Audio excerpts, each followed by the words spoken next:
see me, you Stevie, wondering how I reach more evolutions than Eevee and make it look easy. What is up, Earth's mightiest subscribers? It's Ernie, the Blerd without fear. Welcome back to the channel. Before we get into the video, make sure you hit that subscribe button and tap that notification bell so that way you don't miss out on any of my videos. Also, while you're here, make sure you tickle that like button. It really helps us out in the algorithm and make sure the video gets recommended to other people just like yourself. We're going to be talking about, with full spoilers, X-Men number 7. And this is the issue that I feel is the one people have been waiting on. If you've been reading any of the current Jed MacKay X-Men from the Ashes stuff, this is the one you've been waiting on, because this is the issue that finally tells us what's going on with Magneto. I'm not going to rehash it all here, but over the past few videos, I've brought this up here and there, that Magneto has seemingly become frail and old and wizened, and doesn't even seem to be the Magneto that we've always known him as. And there's a good reason for that. It was brought up in the previous issue that something had happened to Magneto, that he had contracted something that could potentially affect other mutants, and we now know precisely what it is. It's an illness that's referred to as RLDS, Resurrection-Linked Degenerative Sickness. We learn more about this as we see that in the in-between time of the fall of X, the end of Krakoa, and the From the Ashes era, we saw that there was a giant sentinel that was hovering over the city of, or rather town of Merle, Alaska. One that looked like it was a little bit out of sorts. It's referred to as a wild sentinel, and we now know a little bit more as to why it was considered a wild sentinel. And this one is because wild sentinels, for those who don't know, these are sentinels, while they are just like other sentinels, they have a protocol within themselves and the ability to basically assimilate all other metal and materials to build themselves into more deadly and dangerous forms and to repair themselves. And apparently there was a wild sentinel, or at least parts of a wild sentinel, that was in that Sentinel factory the Avengers had seemingly decommissioned during Jed MacKay's Avengers run. Well, as it turns out here, that wild sentinel, it activated, it was looking for a mutant, and it was looking for Piper Cobb, the character we were introduced to in the previous issue. Well, as it turns out, when Magneto was facing off with that Sentinel alongside Cyclops, this is when the RLDS took hold of him. At first, as you're kind of going through the flashback, it looks as though the Sentinel did this to Magneto, but that's not the case. RLDS, as I said earlier, Resurrection-Linked Degenerative Sickness, is, for all intents and purposes, something you only get if you were ever resurrected while on Krakoa. This is something that, at the end of the day, is only going to affect people who died on Krakoa and were resurrected.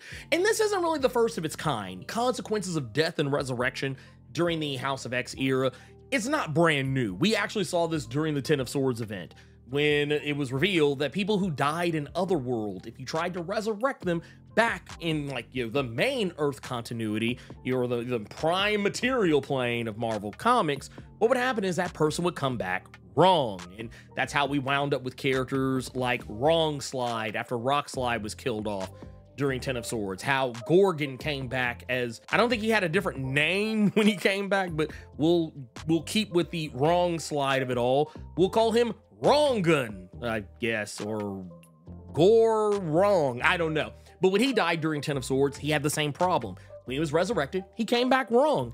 And he wasn't the person that he was before. It was like he became some weird amalgam of different versions of himself from across the multiverse, or even just another version of himself from the multiverse pulled in to his, I guess, prime Earth body, more or less.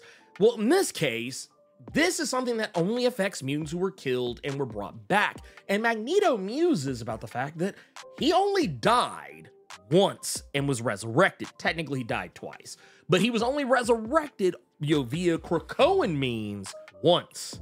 And that was during the Inferno event when he and Charles Xavier faced off against Nimrod and Omega Sentinel. It was during that moment where he died and he was resurrected. It was the one and only time, to my understanding. I actually went back and tried to look and see if maybe there might have been a mistake, because I was thinking like, oh yeah, he did die more than once. But technically, yes, the only time he was actually killed off and resurrected via Krakoan means, it was because of Inferno. Everything else, the resurrection of Magneto stuff, that was not a Krakoan resurrection, so it doesn't count. But the fact remains that Magneto was only resurrected via Krakoan means the one time, and if it's affecting him, it could easily be affecting so many other mutants. Case in point, he brings up Kid Omega. And Kid Omega is a guy who was literally famous for dying dozens of times throughout the Krakoan era. It actually became a running gag that he died so much, and every time he died, the joke kept persisting that, oh, well, I died, so I came back and I had these changes made. Is how he ended up making his hair permanently pink, or how he changed his height, or his certain facial features, or had certain things like baked into who he was naturally. He died a lot. And the crazier part about it is, it's actually even more interesting that nothing has happened with his powers yet, considering how many times that he died.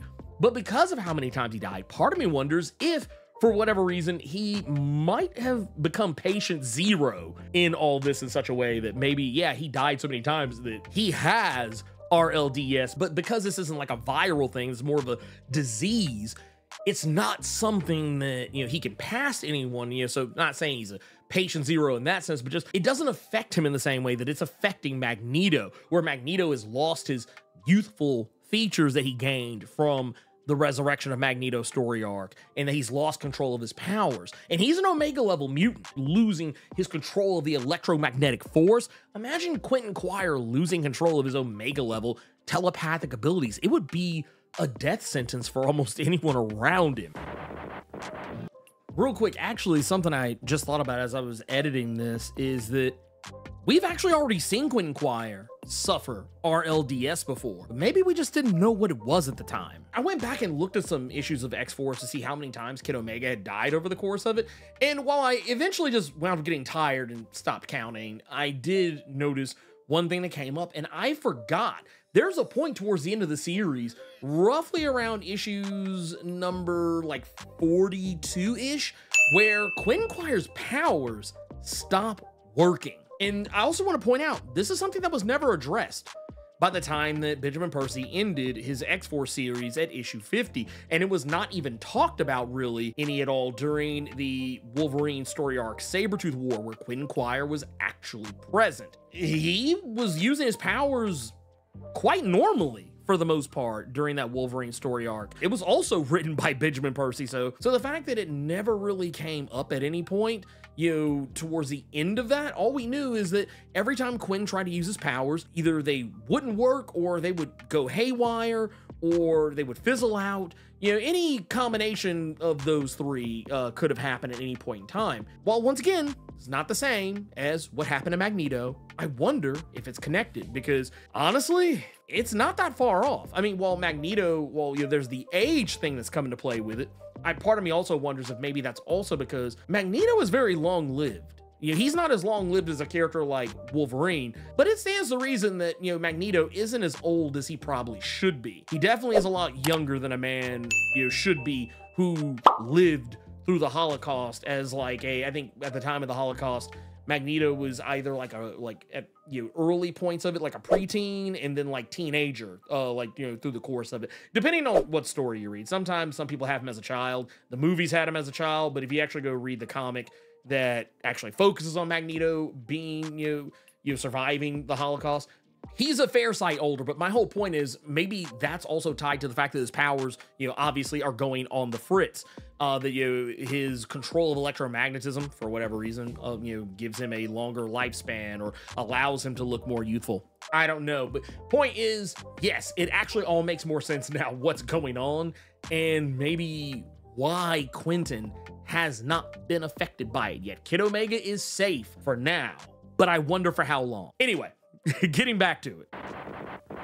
And you also have to think about the fact Cyclops has died multiple times, not just on the Suicide Run from House of X, but he's actually died in other instances in the Krakoan era and was brought back.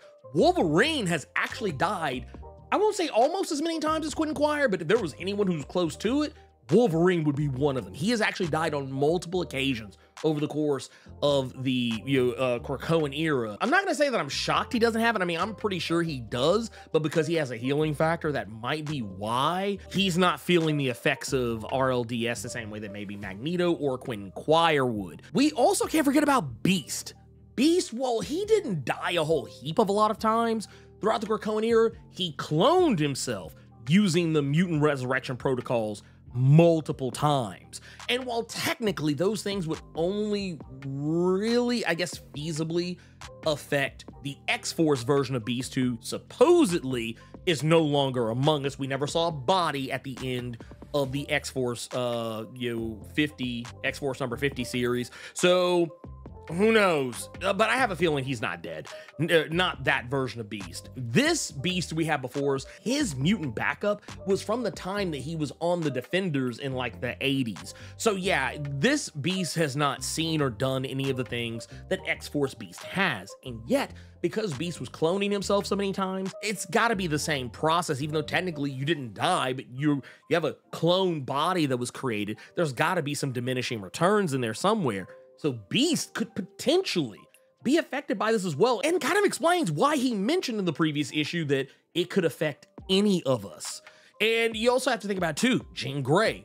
Jean Grey could easily be affected by this. She died multiple times. Domino died at least a couple, 2 or 3 different times and was brought back. Cable, same. There's a lot of characters. I think really one of the only characters who did not die throughout the entirety of the Krakoan era, that was Storm. So, I mean, she doesn't have to worry about this. But I think there's an even more ominous problem that people aren't even thinking about. And it's the fact that humans have been resurrected. Captain America was resurrected during Judgment Day. He was brought back from the dead using the Krakoan resurrection process. Like, really, pretty much every mutant character you could think of, every mutant character you care about, they could all be suffering from the exact same thing. And humanity is not exempt, because not only was Captain America brought back, but we have to remember during the events of the Judgment Day story arc, humanity gained access to the resurrection protocols. And those resurrection protocols were technically not open to everybody, but just to people who either died untimely deaths, children who died from illnesses that had no cure, stuff like that. Like, it wasn't like, oh, everybody's getting resurrected. No, but yeah, that's huge. That's actually pretty huge. And I can't wait to see this pay dividends. I can't wait to see this pay dividends down the road. But yeah, Kid Omega, most certainly. Kid Omega is definitely prime real estate for something crazy to happen regarding RLDS. I'm not gonna say this is like, the worst thing to happen to mutants since like the Legacy virus, but it's definitely gonna be something that, like, depending on which way Jed takes this, it could be interesting. It could be real interesting. But that said, I want to get back to the Piper Cobb of it all. We talked about Piper Cobb. She is the young mutant girl who we were introduced in the previous issue. Her mom was a whole anti-mutant, bigot and protester, and she revealed that she was a mutant to the X-Men. However, we learned this issue that she's not a mutant. Well, technically. While she is at the factory, she is tested by Beast using a strand of her hair, and potentially, it's not really stated outwardly, but basically he mentions that this facility, while it made Sentinels were good at detecting mutant X genes. So presumably he's going to be using some of their tech to figure this out as well. But the point is that when he does the test, he reveals that she's not a mutant. He reveals that she is 100% Homo sapiens, meaning regular, degular ass human. But that's not actually the case. You see, because when we get to the end of the issue, after she's, sad at the fact that she's not a mutant, that it was all very likely she's just going through puberty. Some of the things she described are things that happen when one goes through puberty. She talks about being hungry all the time and the cramps and pains, which are all very common things that happen to young girls as they are going through puberty. But there's more to it than that, because when she goes back home, it's revealed that she does have some sort of power. Now, whether this means she's actually a mutant and Beast missed something, or his tests were inaccurate, or if the Sentinel tech that may or may not have been used is not accurate, whatever the case is, that Wild Sentinel was looking for something. It was looking for a mutant in Merle, Alaska. That's exactly what the Wild Sentinel wanted. It was trying to take out a mutant. And if Piper was not the mutant, there's got to be another mutant out there. Or it's just something the Beast missed. You could honestly take this a lot of different ways. We see her hand as she falls asleep transform into a monstrous form. And I don't know. I just can't help but think that, yeah, this was just a misstep on Beast's part. It's already been stated that this version of Beast is not quite as up to snuff as the Beast that we are used to seeing. This Beast, while he is intelligent, he's nowhere near on the level that X-Force Beast was. X-Force Beast probably wouldn't have missed this. And I could easily see this being something that, like, if it does manage to come up later, I could see, you know, Defender's Beast thinking maybe he does need X-Force Beast. Maybe he needs to go down the same roads as X-Force Beast to get up to snuff. I could easily see that being, you know, a thing that happens, but we're not going to see that right away because Beast gets kidnapped by the time we get to the end of this issue. And what is effectively kind of like a pseudo post-credit type thing. It's not like the bonus page stuff like what we were seeing before, but it is something that kind of happens like after the fact. And this is all kind of as we're leading into the raid on Greymalkin 4-part story arc.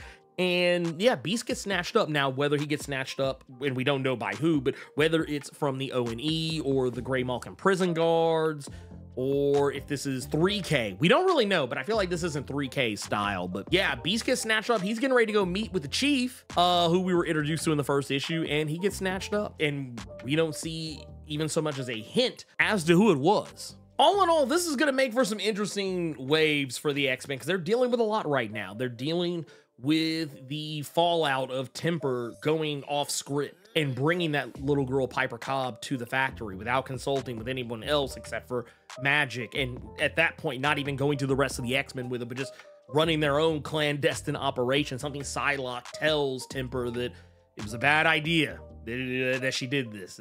This was not the way, you know, going forward. This is not what X-Men do, even though technically the X-Men have done this a lot. But, you know, I'm just saying, the point is that, yeah, there's going to be some hell to pay when it comes to that. There's also going to be some hell to pay when that little girl now going back to her home, just, you know, and then to the discovery that she is, in fact, a mutant or something. And now she has to contend with that. And, you know, whether or not the X-Men believed her or what's going to happen with her mom once her mom finds out what she has become or what she is going to be. And then, of course, the RLDS stuff is not going to go away anytime soon. And I actually have a feeling it's going to play in on some level with the raid on Greymalkin stuff. Maybe not like in a major significant way, but it's definitely going to color some opinions about the matter. And yeah, I can't wait to see what else goes down with this. But man, yeah, mutant sickness was not on my bingo card. And man, whew,